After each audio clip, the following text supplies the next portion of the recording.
warahmatullahi wabarakatuh. Perkenalkan, nama saya Renaldi Melano dengan NIM 053. Di sini saya selaku dari Ketua Kelompok 5. Berikut saya akan menjelaskan apa itu pengertian demokrasi.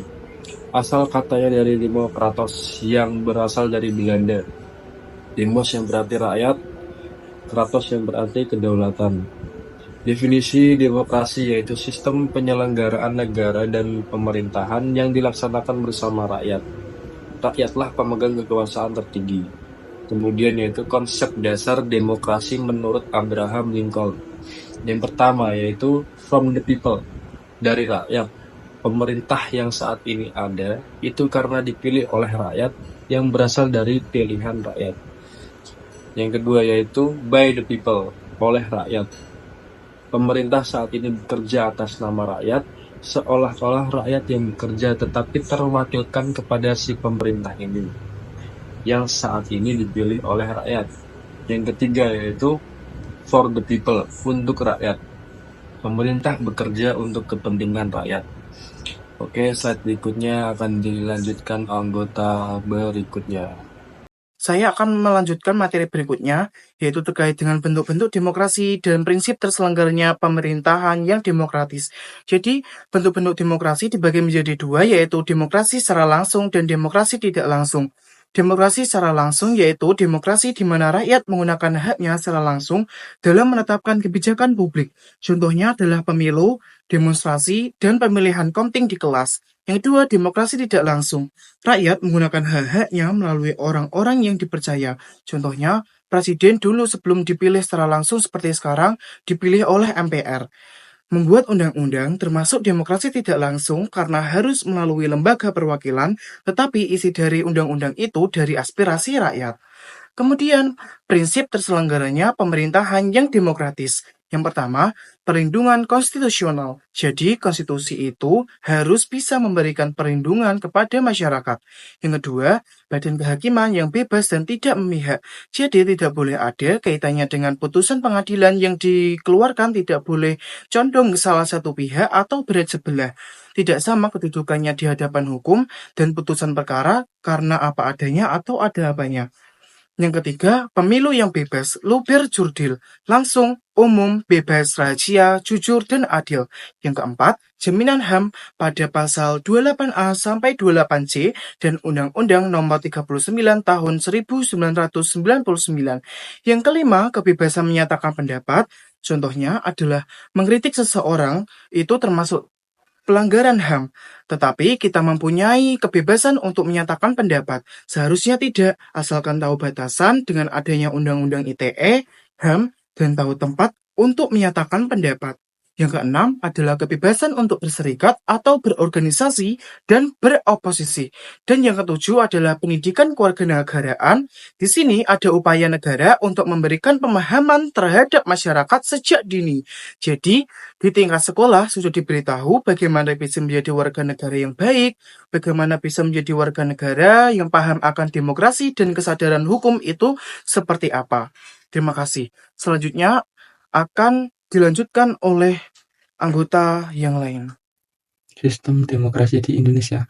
Demokrasi Pancasila berdasarkan nilai Pancasila yang memuat nomor 1 yaitu musyawarah, dan nomor 2 adalah keadilan sosial, dan nomor 3 mengedepankan kepentingan bersama, dan nomor 4 adalah toleransi dan gotong royong.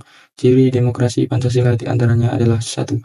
Adanya pemilu secara berkala, dan nomor 2 pemerintah berdasarkan konstitusi Undang-Undang Dasar 1945, dan yang nomor 3 adalah kebebasan berserikat, berkumpul, dan berpendapat, dan nomor 4 adanya supremasi hukum, prinsip yang menempatkan hukum sebagai pedoman tertinggi dan harus dihormati serta ditegakkan oleh semua pihak, termasuk pemerintah dan individu.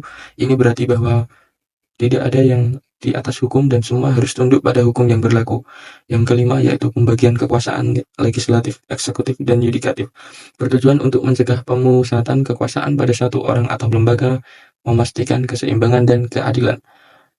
Peran warga negara dalam demokrasi di Indonesia. 1. Menggunakan hak pilih dalam pemilu, dan nomor 2 menghormati perbedaan pendapat. Yang ketiga, mengikut serta dalam musyawarah. Yang keempat yaitu ada taat hukum. Yang kelima yaitu aktif dalam kegiatan sosial dan politik.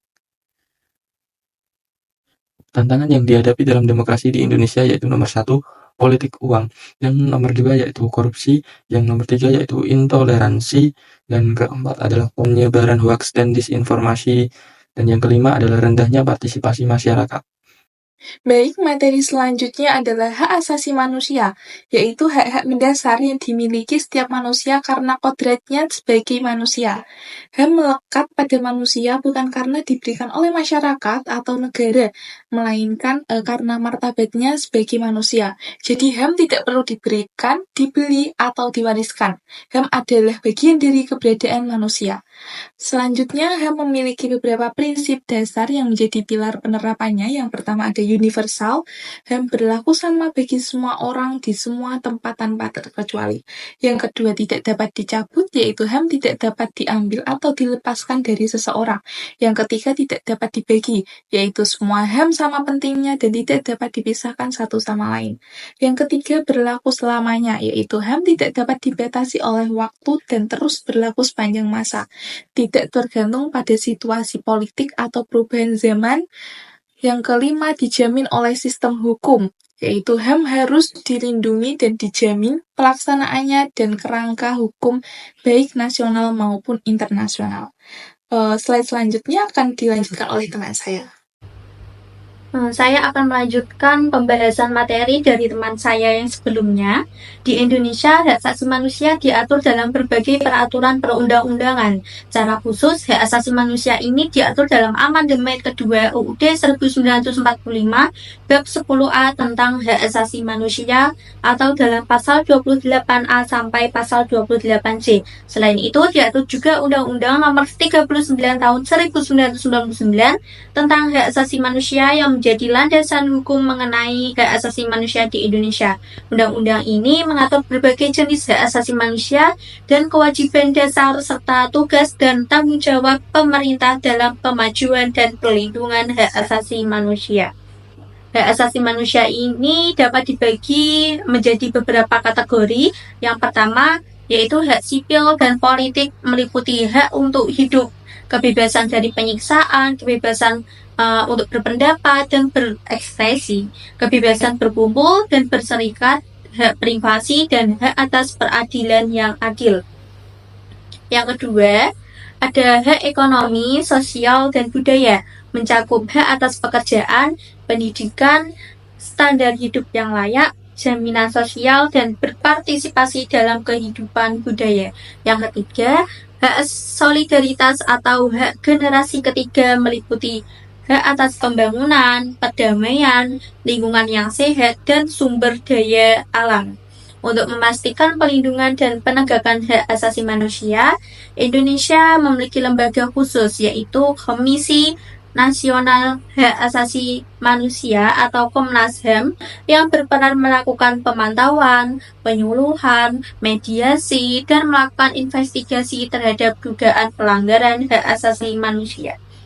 Materi selanjutnya akan dijelaskan oleh teman saya.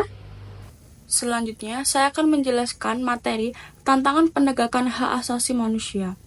Meskipun HAM telah diakui secara luas, penegakannya masih menghadapi berbagai tantangan, kemiskinan, konflik bersenjata, diskriminasi, korupsi, dan lemahnya supremasi hukum masih menjadi hambatan dalam pemenuhan HAM.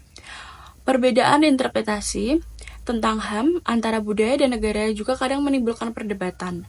Globalisasi, perubahan iklim, terorisme, dan perkembangan teknologi baru seperti kecerdasan buatan dan pengawasan digital menciptakan tantangan baru dalam perlindungan HAM di era modern.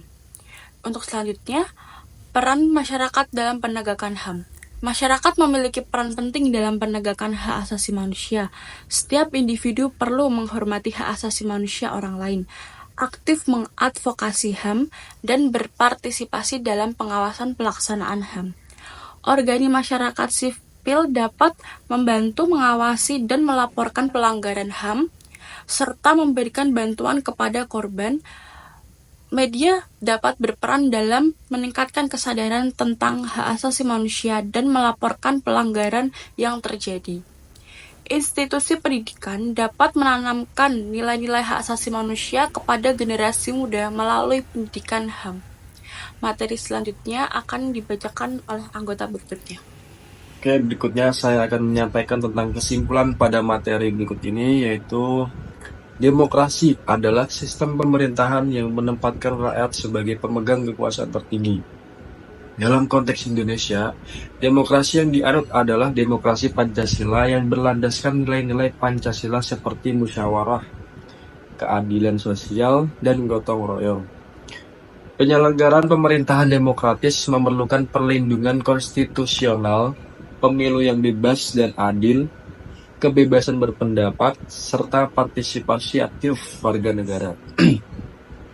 Hak asasi manusia atau HAM merupakan hak dasar yang melekat pada setiap individu karena bermartabat sebagai manusia, bersifat universal, tidak dapat dicabut, dan dijamin oleh hukum. Di Indonesia, HAM dijamin oleh Undang-Undang Dasar 1945 dan Undang-Undang Nomor 39 Tahun 1999. Namun, penerapan demokrasi dan penegakan HAM masih menghadapi tantangan seperti korupsi, intoleransi, penyebaran hoaks, rendahnya partisipasi masyarakat, serta pengaruh globalisasi dan teknologi. Oleh karena itu, dibutuhkan peran aktif seluruh elemen masyarakat, baik individu, media, organisasi, maupun lembaga pendidikan untuk menjaga demokrasi dan menegakkan HAM secara berkelanjutan.